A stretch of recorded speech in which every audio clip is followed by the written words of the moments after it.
Hello and welcome. The Purdue Institute for the Study of the Iranian World welcomes you to another episode of our podcast, Legacies of Ancient Persia. Join us as we further explore the many legacies of ancient Persia and its relevance to global patrimony.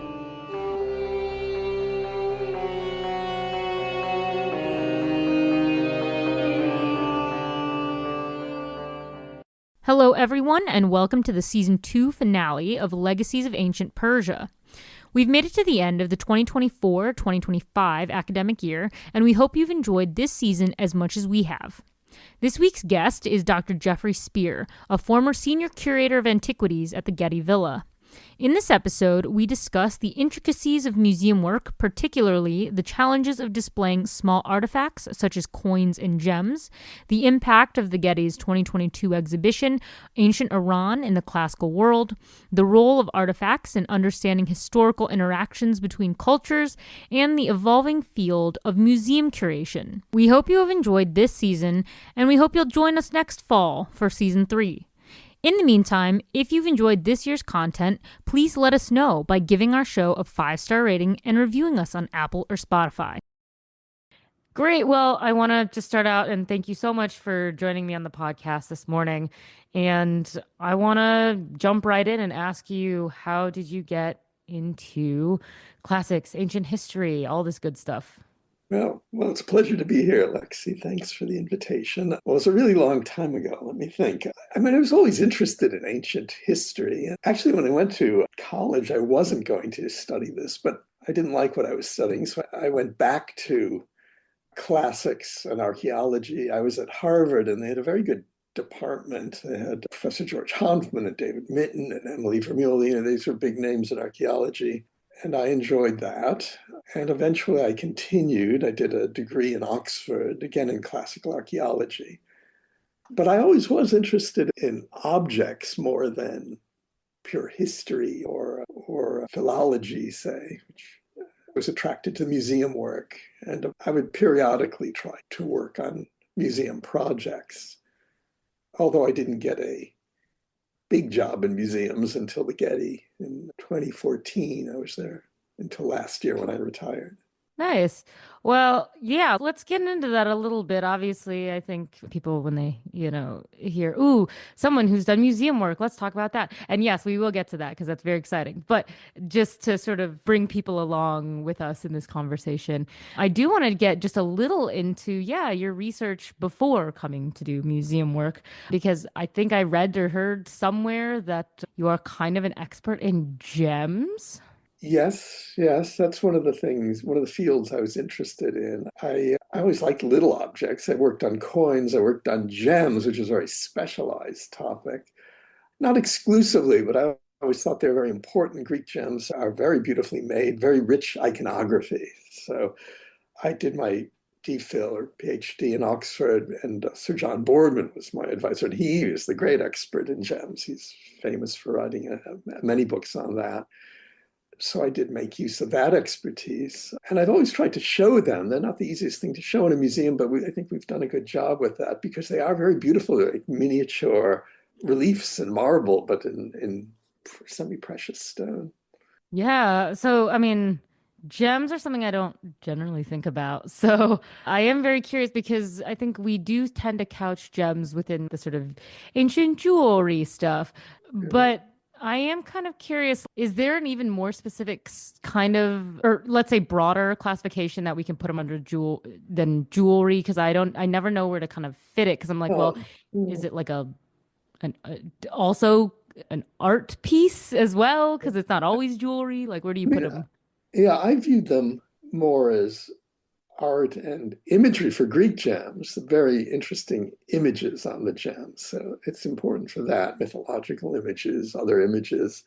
But there's another aspect which is maybe more relevant for this program. It's part of a broader phenomenon in the ancient world in the Near East, and especially of seal usage. These were, well, I'm not sure this is true in Greece, but it's certainly true in the Near East that they were for official purposes, for sealing documents, for sealing clay tablets, cylinder seals. And like they go back to 4th millennium BC in Mesopotamia.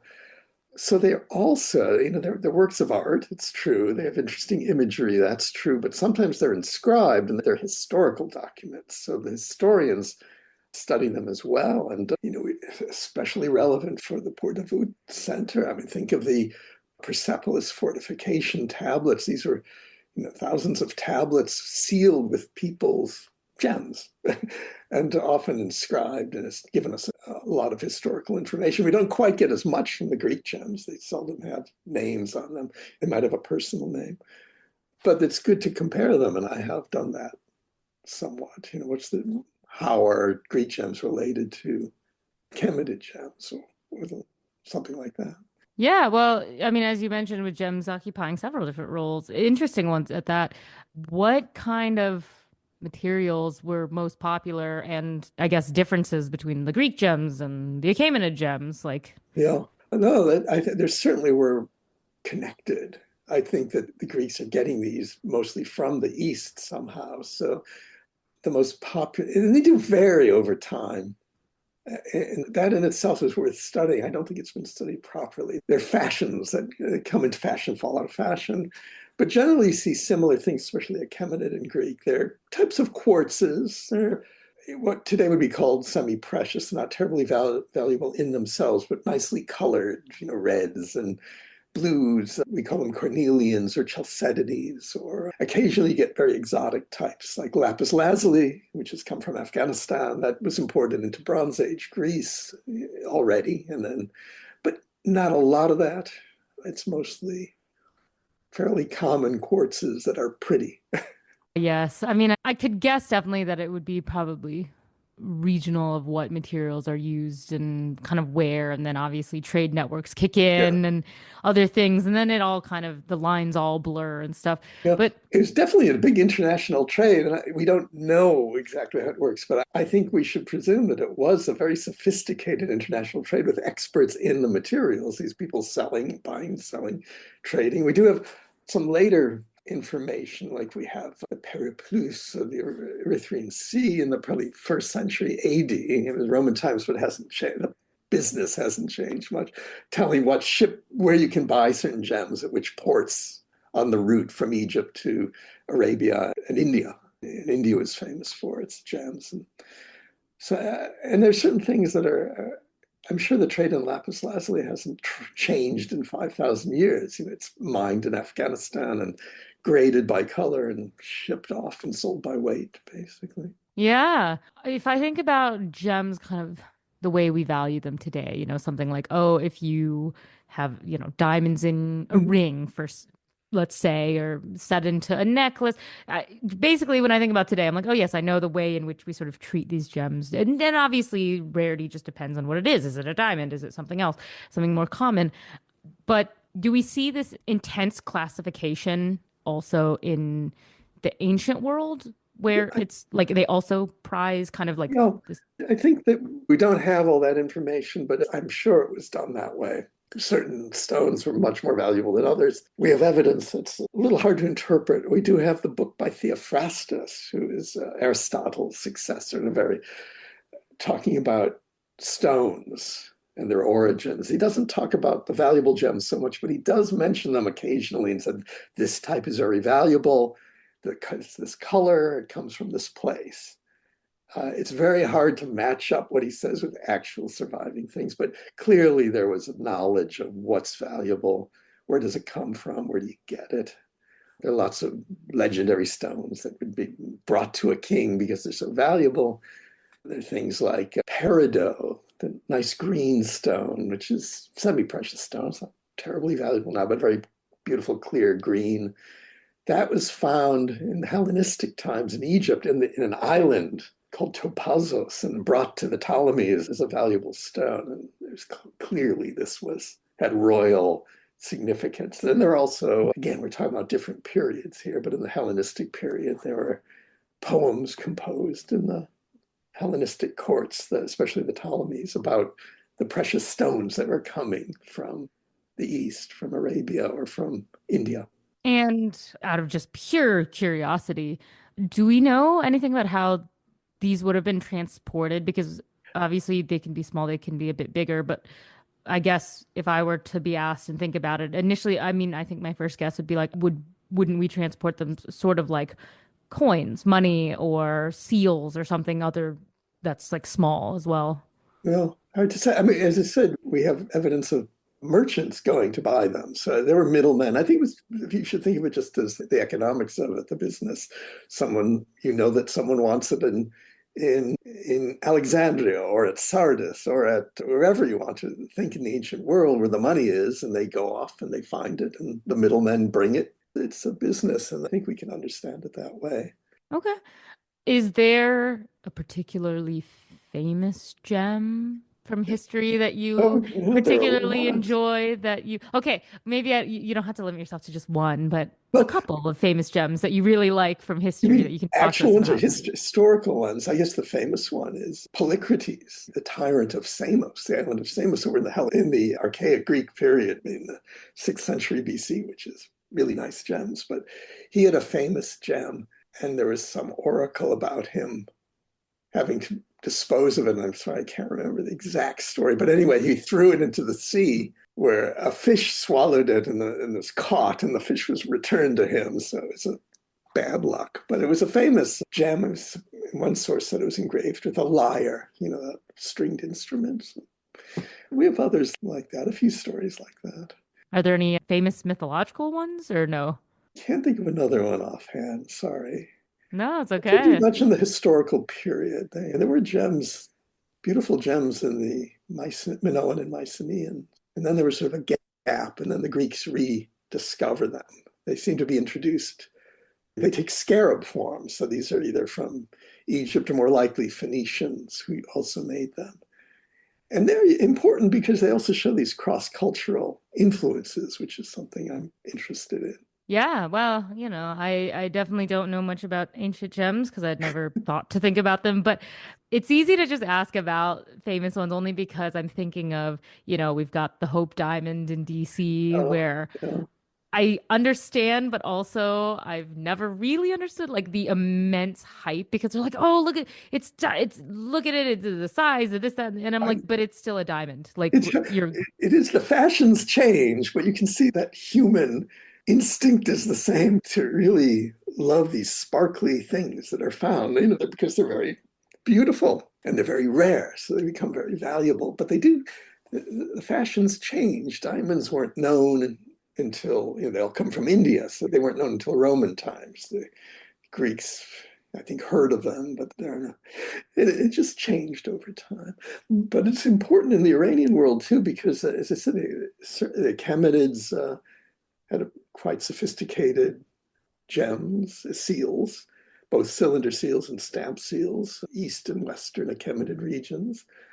For some reason, the Parthians don't have seals. This has always confused me. They seem not to have been very interested at a time when the Romans were, everybody had a gem in the ring. But the Sasanians had fantastic gems. They sort of took over all sorts of types and very official. This is very important for historians because they're not just pretty rings and pretty gems in rings, which everybody seemed to have, because there are so many you can't count them that survive, but big ones with portraits of the king or portraits of the various officials and often very elaborate inscriptions naming who they were. So, and we also have stamped clay seals. They would take these rings or gems and seal the clay documents. And these are of tremendous historical importance because they give you the name of the officials and where they were and what their position was. So these are quite well studied now, or it's ongoing, but it's very good information. Ah, that's so fascinating. And it's interesting what you said. Yeah, the Parthians don't do that. Yeah, don't ask me why. I have trouble with the Parthians. It's the coins too. I don't like those Parthian coins. They're very difficult. They don't tell you anything. Most coins are like this too. Coins are really useful in numismatics. It's another important historical field because they're very dateable. You can usually date them exactly and they tell you who made it and all. Not Parthian. It's really hard to sort that out. Well, it is interesting because yeah, whenever I go to museums, obviously I feel like, and you can tell me if I'm wrong, but my impression as a museum goer is always like, oh, well, when I go into the Greco-Roman or Persian or Byzantine, whatever kind of collections, I think kind of in the back of my head I go, and there's probably no shortage of both coins and seals because they just seem to be very popular and they do contain a lot of different information. Is that true? Is my assessment true? Because I feel like there's somewhere in every museum, like deep in the Yeah, archives, there's just so many boxes of coins and seals that are just maybe. not available. I think to some degree that's true. That's true. So the old museums, the British Museum or the Louvre, there are so many coins in those places, some tens of thousands, hundreds of thousands. Getty didn't have such, it's not such a big collection. But I do think it's useful. But as I said, certain things are unusual. Parthians not having seals is interesting, but plenty of coins.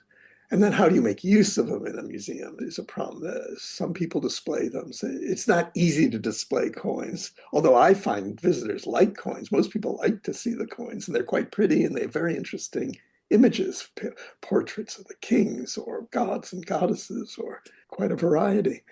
We tried to show them, and we came up with a system of putting them in shallow boxes on the wall and lighting them nicely. People look at them. Yeah, I wanted to get into that, which is a Oh, great segue for getting into the museum stuff. oh, So I would imagine that, yeah, with different coins and seals and other decorative pieces from different places, obviously the iconography changes based on, what culture it's coming from. And I feel like it's pretty easy to tell the Greek stuff and the Roman stuff. The Persian stuff, for me at least, is a bit harder because I'm not as familiar with the distinct iconography, but I kind of generally assume, okay, am I going to see the Persian looking beards or something? But for objects that small, yeah. And then when you talked about the problem of display, I don't think a lot of people think about these types of things. Oh, they're just coins, but why do you have to do it this way? What are some unique problems that go along with trying to illuminate things of this small nature that like we're not thinking about, but that plague yes. you? Oh, it's difficult. Yes. Oh, it's straightforward though. But the most obvious things are, let's take seals first, where you have and they're meant to be impressed in clay. That was their function. So seeing the actual seal might not be clear what's on it. It's better to see it when it's been impressed. And we use like some kind of like a plaster or a silicon to show that, and then it's very visible. So that's one thing. And coins, it's similar thing. And coins, you don't need to do anything to, but you can only see one side of a coin. You like to see both sides.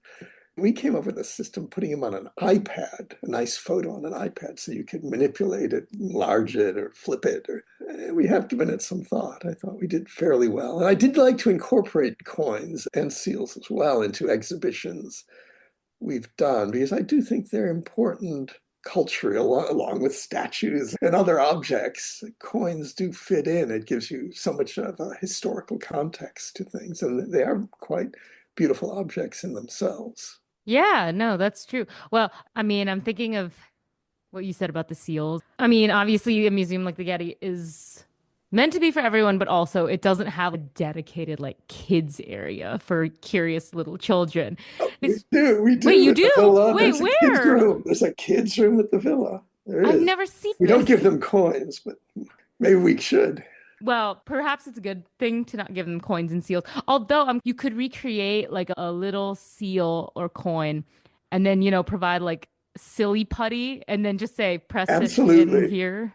Absolutely. Um, Silly putty's great. Yes, I like that idea. yeah, I do love that. But I'm like, wait, there's this magical kids room that I've never seen or heard of Yes, at the it's right villa. off the atrium when you walk in. There are lots of Oh. things to do. There are a lot of activities, and you can draw things, you can act out things. You'll like it. Oh. Okay. Well, when it's eventually open again, I will Yes, have to go and find this magical room. yes. So, okay, we've wonderfully, transitioned perfectly into the museum stuff. So, I did want to ask you about the 2022 exhibition you did, Ancient Iran in the Classical World. I sadly wasn't here for that, so I didn't get to see that. But I was wondering if you could just talk about putting that together? What was that like? And yeah, how did you go about putting it together, finding the Yeah. things you wanted to show? Yes, no, it's quite a story. Not the least of it being delayed. It was delayed because of the pandemic, so we postponed it for till 2022.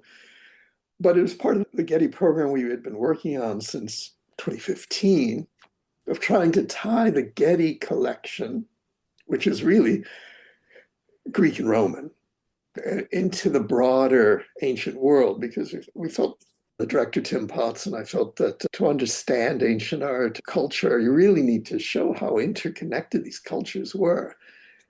And it was too late for the Getty, even for the Getty, to buy everything up. So we our first show was about ancient Egypt and the classical world, meaning relations between Egypt and the Greeks and the Romans over a very long period of time. These are some very ambitious exhibitions. And to do that, you have to borrow a lot of things. The Getty is quite respected throughout the world, so it's not so difficult to borrow, but it's always difficult. You have to convince every institution to lend things. But we had a list, we made up a list.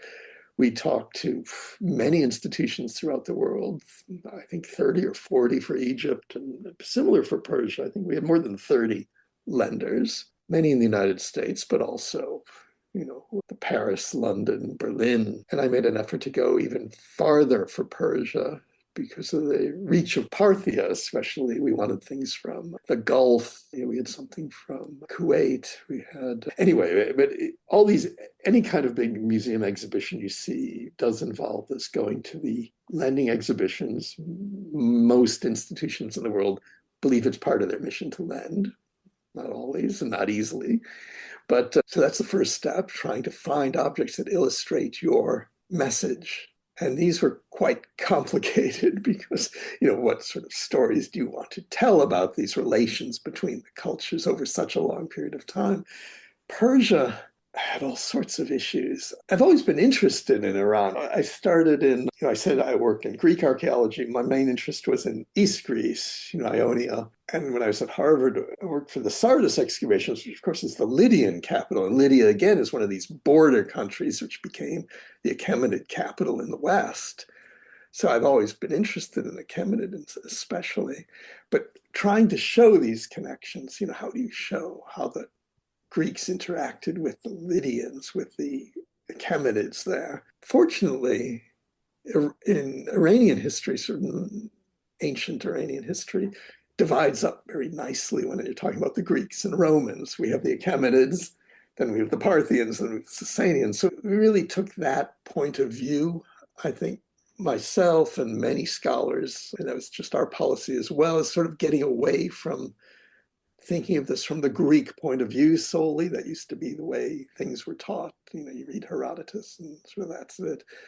And I think we're seeing a lot of scholars who started in classical studies moving to Iranian studies and learning the languages, which I do not know, to be honest, but I'm quite interested in seeing them. We want to take a very balanced view, what's happening in Greece, what's happening in Iran, what's happening in the borderlands, how do they interact? So our gallery, we have three main galleries in the villa, the Getty, and this sort of fell nicely. So the first one was about the Achaemenids, the second the Parthians, and the third the Sasanians. And again, there are an infinite number of things you could talk about, but when you're talking about objects and what people can look at and what do they communicate, they do tend to be very high status objects, put it that way. And that is sort of what we want to show, what historians would. We wanted to show perceptions and self-perceptions of the kingdoms. What are the Achaemenid kings trying to show? So we had big chunks of the reliefs from the Apadana and Persepolis. We had a lot of gold and silver objects, which visitors like to see, but they also are very good indications of what the kings are trying to do. Inscribed gold sword from Xerxes, for example, or silver was a theme that ran through it because silver and gold objects, drinking objects, the drinking parties were so important in all of these cultures straight through. We're talking about more than 1,000 years of history here, but there were always these royal drinking parties and they would give the silver out as signs of status. So we had Achaemenid ones, we had Parthian ones, we had Sasanian ones, we had Greek ones as well. We influenced the Greeks.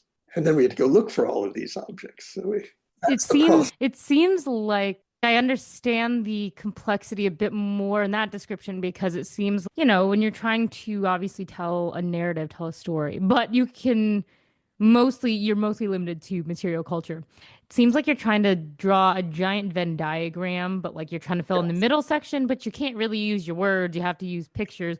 So how does that work? So when you are trying to when you're sitting there with other people trying to figure out, okay, this is how we sort of tell the story of we moved from this to this, and this is how they were influenced by each other. Obviously, you can choose the things that are like uniquely Greek or uniquely fully Achaemenid, but for the kind of like middle part of that Venn diagram, the crossover, is it a consideration? Do you have to find like those objects where, oh yes, you can clearly see this mixes both styles, so we can just talk about like we can show this transition?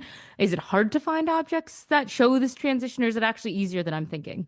I think it's certainly possible. That is how we looked at it. I think diagram's a good idea. We did show, like swords too, as a way of running through this. The sword, we have a gold sword of Xerxes with inscription on it.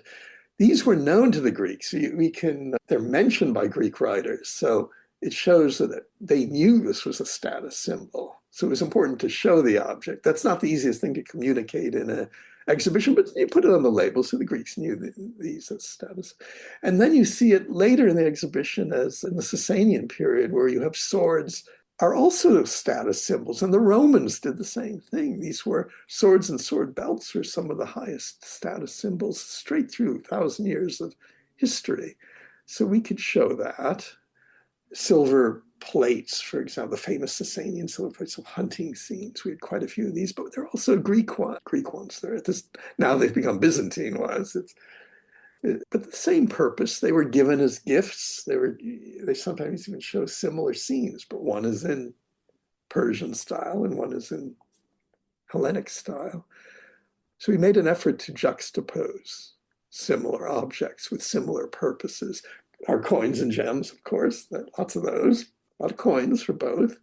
That even looking at each other's coins, I think it was Professor Shayagan who pointed that out. There's a medallion with Roman emperors, and the Sasanians copied it. It's for dynastic purposes to show the whole family on a medallion. So we see things like that, and the gems as well. Trying to juxtapose things, go from one case to another. Yeah, I mean, I just find the whole process fascinating. I mean, my training was not in museum work, but every time I go to museums all over, I'm always, oh, that's so pretty. That's a great idea. Who wrote that little tag? I Oh, am curious though, did you have a favorite artifact on display from that? goodness. I don't know. I don't know. I can't say. I mean, there were some really good objects. There are some great things. There's this huge relief from Persepolis of a lion attacking a bull that came from Chicago. There was this gold sword, which had not been published before, so I was very happy to have that. We had I liked some of the silver in the Sasanian period. That was very good. We had, and some very generous loans, we had one of the great things one of the last things you see in the exhibition was one of they call them the David plates. These are Byzantine plates of the 7th century. They're found in Cyprus. This is in the Metropolitan Museum in New York, showing David and Goliath fighting. But we believe it was a reference to the victory over Khusro II, the Sasanian king, because in Byzantine court poetry, the emperor Heraclius is called the second David after defeating the Sasanians. And these also were presentation pieces for very high officials, same way the Sasanians did. It's great to see that. It's not lent very often. That was one of my favorites. A lot of It would interesting. be hard to pick a favorite. I mean, there's so many great things, Yeah, so, you know, totally really. get it. I personally like the drinking vessels. I mean, in any museum, I'm like, where the Kylix is, where the other drinking Yeah. vessels. Let me just see what people are working with. And I Well, always think to myself, who knows? I want a version of these drinking vessels in every museum gift shop because I want to take one home and be like, yes, now I was so inspired at the museum that I will buy my little gift store Kylix or my little gift store, Yeah. drinking horn and then go and enjoy it at home I was very disappointed they won't let us actually use them, but at least we get to see them. for understandable reasons. But yes, I would think it very fun if we were able to actually use them. Yes, you could Feel have a very fancy. Yeah. Oh man. And if I'm not wrong, I think you also integrated the like 3D reconstruction Persepolis reimagined for that exhibit, right? Yes, that was a special project because the Getty at the time was interested in exploring these digital projects. It was something new. They wanted to do something, and it turned into this. It was one room was set aside, and it was a round, completely 360-degree projection. So you could, and they reconstructed the palaces at Persepolis. So it was quite an interesting project. And is it easy or is it hard to integrate a big digital thing kind of that scale into an exhibit? Yeah, that's a good question. People have different opinions. The villa's not that big, so we had problems with the space. I have mixed feelings about those. I mean, clearly people like them. I think they should be there, but I don't like them in the galleries because I think it distracts from the objects. That's just my opinion. I try to keep minimal digital in there, although I found iPads are quite good for small objects, as I said, like coins and gems, because they're hard to see, or you might want to see something that's not visible in the case, and they make you look at the piece. If it's making you go back to the piece to look, that's good. If it's watching a movie, it's not good. That's sort of my philosophy, but other people do different things. Yeah, I mean, some I think are very well done. And then some, did this have to be here? But I almost wonder if that's also connected to, again, you're limited with words. So unless you were to put like some sort of, sound button where you could go listen to a thing next to everything, you're limited for space for text. Um, So I wonder, is we, balancing the text issue, is that kind of a it's consideration a as very well? good question. It's something you think a lot about because you really are limited with text space, but also I think we find you don't want it too much because people won't read. There's a certain length. What that length is debated, but it's usually, if you're beyond 50 or 60 words, you're going to lose a lot of people. So it's become quite an art to write these short labels to tell what you want to communicate. But I do think it's possible. I think we've done a fairly good job. I mean, you do have a longer introduction as you enter a room, and then short labels for each of the objects to give why is this piece here? Why is it important? That's that's what we're supposed to be doing. And I think it generally works. Well, it is an issue that I am cognizant of and I am eagerly sort of tracking the future of where this issue will move because obviously we've seen all these concerning studies and trends about how people are somehow becoming less and less well read. The attention spans are going from short to basically non-existent.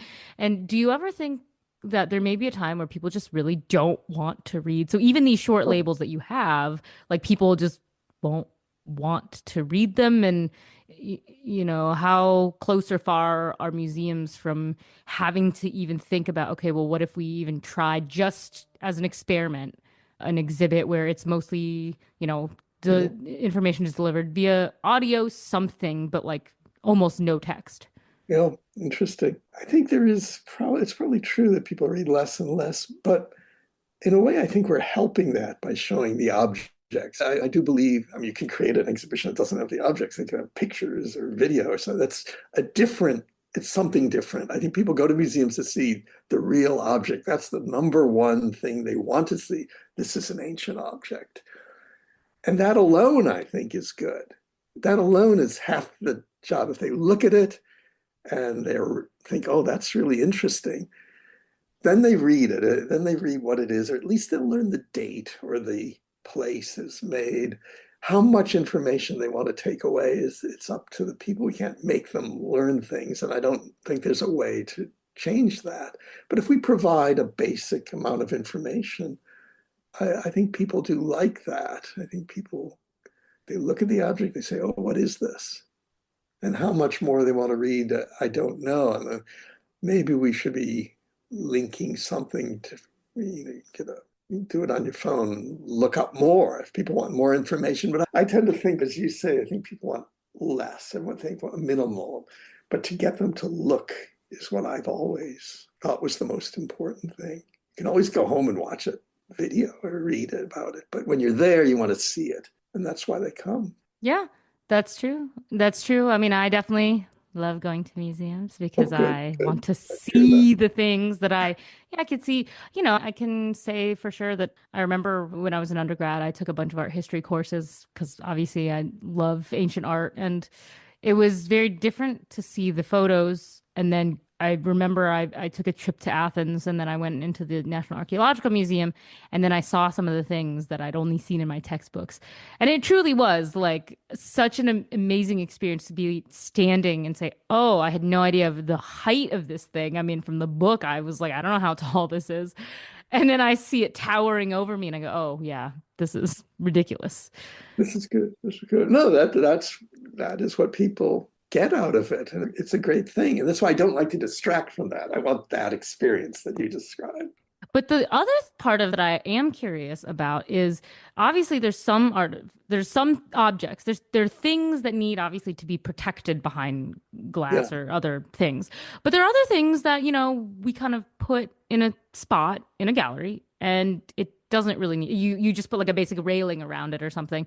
And mm, so could you just talk a little bit like what, obviously there's certain things that, climate controlled or just yeah. too small because they're breakable. But for the ones that aren't like blatantly obvious that they need to be protected, how do you decide, okay, clearly what gets to stay out and what do you have to put in a Oh, it's protected? much debated. I mean, it's really up to the lender how worried they are. As you said, some things have to go into cases, because of the environmental or just way too fragile. You're not going to put the vases outside of the glass cases. But big stone objects, they're not in great danger, but certain it's in the lender's conditions. It has to be a barrier this far away. Sometimes we negotiate it for our space, or it does have to be up behind glass sometimes. Sometimes we just put a glass something in front of it. It was the Getty's policy to try to do that as the least possible. And if you go to the paintings as well, are usually not glazed, whereas other places they're very worried about security. Norton Simon, the Getty's quite good because they have a lot of security, and they do have the villa's pretty good because it's very controlled how you get there. But it's a concern. It's a concern for all museums. How do you protect the things? Yeah, because I think what was it? Was it the Louvre? I don't remember, but I remember they had some museum and it said like the humidity of the room just because of the sheer amount of people were affecting Yes, yes. something. I don't know if that These was the are Mona all Lisa, but closely watched, absolutely. And objects that need humidity, even silver objects and all, so they control the humidity within the cases. This is all very closely monitored at the Getty anyway. so just to kind of round out the conversation here, I am just generally curious. You're a senior curator, and so usually you're put in charge of putting things together. Obviously, you work with other people, but what does, just for people who don't know museum work, what does a senior curator get to do? Does that actually mean you get to make all the decisions or no? Not really. It just means you have more administrative things to do. It's not fun. I had a very good staff. We had, what, six other curators, and they all helped. On this project, I had Sarah Cole, you've spoken to her, and the director, Tim Potts, also is very interested in this field. So he was closely involved in this. Usually I assign, but it's all in discussion with the others. It's what do they want to do? What sort of exhibitions do you want to develop? So to me, that was always the most important is you take care of the collection first. So that's get everything out there. We redid the whole display. So that was big job, everybody involved. Then they get to do some of it's publishing the collection, which is all going online nowadays, which is fine. There are many jobs they do, but one of the big ones is developing exhibitions. So specialists will develop their own. The next exhibition coming to Getty is fantastic objects from Mycenaean Greece, from Messenia, which Claire Lyons is working on with the Greek scholars and the excavators of the sites from Cincinnati. So that's the sort of thing that's done. That takes years to develop these. And I did want to mention before, on this, so I do have a curators assisting, And I was also very pleased that I got to work with the Poor Davut Center because the Getty also brings scholars over through the Getty Research Institute, and it's part of this program tied to the Persia. We had a number of international scholars who were working on various aspects of relations between the Greeks, Romans, Byzantines, and Iranian culture.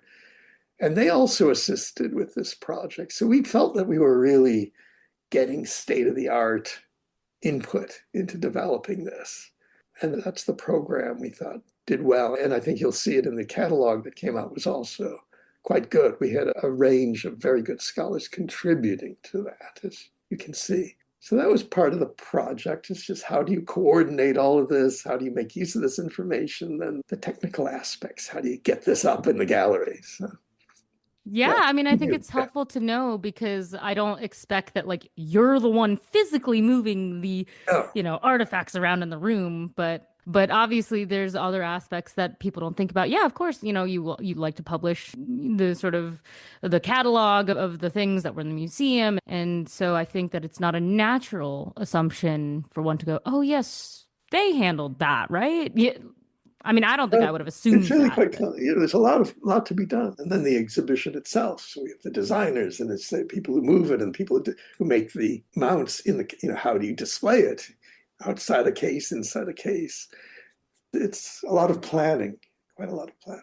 And just because obviously you did get to work with Portavood on this, what kind of does the discussion look like when you bring in like an academic or a cultural institution that gets to partner with the museum itself? Because obviously they have very valuable resources, but they're not a museum, so they can't contribute on that specific way. So yeah, what does this partnership look like? Well, in this case, I think it would depend who you're partnering with. We also partnered with some cultural institutions in LA. And that was also very important to us. Los Angeles is, there's the biggest Iranian community outside of Iran. And people of various interests, just to get people to come or to make sure that they're aware that this is exists. But the Poor Davut Institute was more concerned with the input, I think, for the design, for the catalog. We did some joint colloquiums, speakers. We shared as I said, we brought over many of these scholars, but they were also giving talks at UCLA. That was very enjoyable. We felt it was very productive. We had meetings both at the Getty and UCLA. Yeah, great when you get to work with academic partners who are like right here, basically It really, in your backyard. it was a very good thing, very important and very enjoyable. Yeah. Oh, I love that. That's fantastic. Well, sadly, I cannot direct people listening to this many years later after this is already done. Yes, Sadly, I cannot direct them to the we had to museum give it all itself. back. Yeah. Yeah, sadly, you had to relinquish all these wonderful things that you brought in. But I will say that you can, I believe, find the catalog of stuff online still, I think. I'm not sure that the catalog's online. You could buy the catalog. I think it's Uh, someday they'll put it online, but the okay. catalog's quite good. There are things at the villa. There's a little room of a chemitid for those who want a chemitid. The Getty does own a few things, some silver and some nice seals, which are on view. Although it is sad how small the collection is, because I think I walked in and I knew the museum was mostly Greco-Roman, but I think I don't know what I was expecting, but I was like, Sorry, wait, there's just only this little room? yes, that's all we got. It's not, we can't buy things anymore. So, well, I can direct people listening to this to go when it's open again. We don't know, that's still closed for wildfire things, but eventually, when people listening to this, the villa will be open, and I can at least say there is a small room of Achaemenid things, so you can go there if you would like to Okay, see thank it. you. Yeah. So I don't want to say there's nothing because there is something. It's just it's smaller, but yeah. Yeah. Also, some Parthian silver. There's some Parthian silver as well, which is very interesting. We had, for example, and that's the other thing, we had Professor Canepa from Irvine publish that for our catalog, and he's he got quite interested in, he's a historian, but he got very interested in the objects. So he's gone into we sort of converted him to objects, which is nice. That's great. Oh, I love that. Yeah, that's great. Okay, so what I want to do is Interested in learning more about the wonders of ancient Persia? Visit the UCLA Archaeological Gazetteer of Iran. The Gazetteer digitally preserves famous locations, World Heritage sites, and lesser known areas from all time periods of ancient Iranian history. You can explore using the interactive map or visit the encyclopedic catalog for updates to the ever growing list of archaeological sites. Visit www.irangazetteer.ucla.edu and learn more about what the Archaeological Gazetteer of Iran has to offer.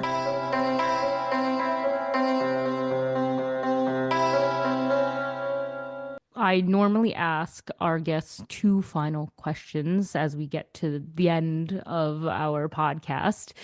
And so the first of these two questions really is, what, in your opinion, is the greatest legacy left to us from ancient Persia? And I know this is a very big question, but you can parse this out as best as you would like. Oh my goodness, that's a difficult question. Well, when you're saying what is the legacy that it's brought to us as the Western world, which knew very little until recently, I suppose, till we could start reading these documents. But clearly, I mean, the notion that Cyrus and the Persians were a vast, sort of tolerant empire. I mean, how true that is, I'm not so sure. But that's certainly the reputation, that there were many countries that thrived under the rule of the Persians. You know, it's a bit of a cliche, but there's a lot of truth in that as well. And just think of what you read in the Bible, the importance to Jewish community of the tolerance of Cyrus. And I think that perception is quite interesting, as it was the greatest empire up until that time, and unusual in its administration. And there is a lot of truth in saying that the subject nations actually did fairly well. The Greeks, of course, didn't like it very much, but other than that, Yeah. I mean, it's such a complex question that oh, it's purposely like this because, there's no right answer. And if someone were to give me like an answer and say, this is categorically it, wrap it in a bow, I'd say, well, then there's something wrong there because you clearly don't grasp how complex history is. So that's great. I love that. And the second question I really have for you, though, is what, in your opinion, would be the best legacy that we as current scholars can leave for future students of Iranian studies? And for this, obviously not as a strict Iranist, I can just say as a classical scholar, but who wants to do interdisciplinary things and look at the wider context? mhm. Yeah, that I think that in a way is certainly clearer because Iranian history has not always had as prominent a place as it should have had in Western studies of antiquity. It had been perceived as the barbarian enemy from Greek sources. But I mean, in recent scholarship, or the last 100 years, it's shifted, tremendously, and there's been a better understanding of cross-cultural relations. And for this, Iran it's the greatest. It really was the greatest empire at the time, and it changed so much of the world forever. Followed these patterns of empire. And from a purely Western, like a Greek perspective, it's also quite interesting how they interacted. And I think we show, this is what we tried to show in this exhibition as well. It's how did the Greeks and the Persians and the Achaemenids interact, and also the Parthians? What was happening there, and how did the Greeks respond to that? And then again, the Sasanians, and the end of that period is really the end of the change of the whole world with the Arab conquests. And that's why we call it, the Middle Ages. It really was the end of antiquity for both West and East. Yeah. Well, and then I'm just going to add as well that, museums also have a wonderful role to play in helping future scholars, inspire them by having exhibitions where you can see things that maybe spark someone and go, this is an amazing whatever they're looking at. I want to study this more.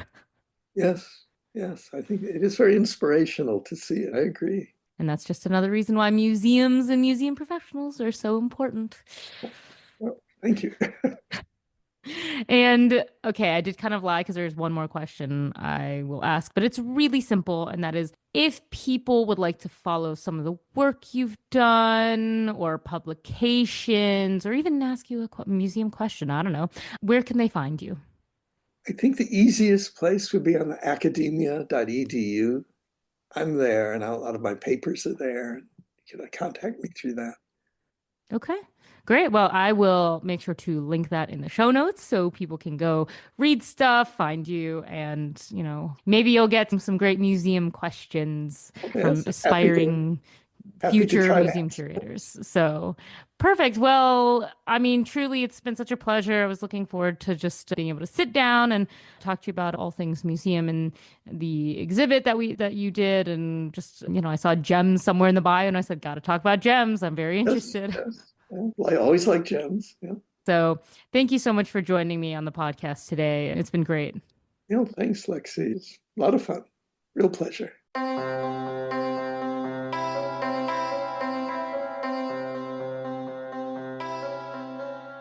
Legacies of Ancient Persia is a Portavood podcast production, hosted and edited by Lexi Henning, with select episodes co-hosted by Marissa Stevens. Cover art provided by Hadley Leesman and original music by Brent Arhart.